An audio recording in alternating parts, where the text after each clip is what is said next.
The old lady is what fans call Juventus, the most famous of the two football teams in Turin. It's a term of endearment for one of the oldest teams in the country, and the most successful Italian team in terms of trophies won.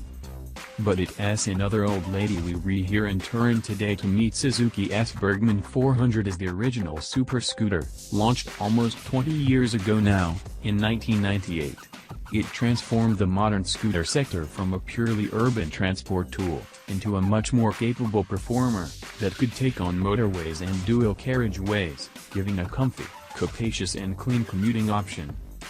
Back then, the biggest scoots were the rather niche 250s Yamaha S Majesty and Honda S Foresight, which didn't offer a lot more performance than the smaller machines. The 400 had a very welcome extra watt of torque and power over the 250s, with enough top end for motorway cruising.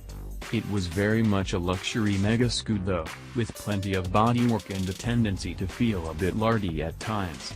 An update on 2006 gave the medium Burgman more power and kit, but she was still very much a big-boned beastie, closer to the top guns in the sector like Honda S Silver Wing and the 650 Burgman than the smaller 300 class machines. But now, Suzuki's given the 400 scoot a slimming makeover. Engineers have shaved away the bodywork, giving a sleeker rear end and narrower frontal aspect, and they've also trimmed the weight by a chunky 7 kilos to 215 kilograms. On the chassis front, the frame is a new, stiffer setup, and the front wheel goes up from a 14-inch rim to a 15-incher, for improved stability and a more motorbike feel. A new dash, and revised storage spaces complete the picture of a sportier bike, and that's confirmed by a more involved riding position, angled a little more forward than the laid-back stance on the old bike.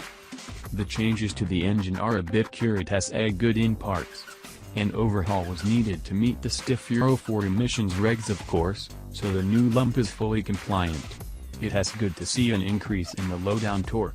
Suzuki has moved the peak figure down 200 revolutions per minute, and added a couple of foot-pounds.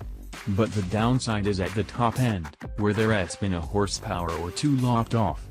Fuel consumption is down as well though, so there's an extra 20 miles or so in claimed maximum range, which might save you a fuel stop or two each week.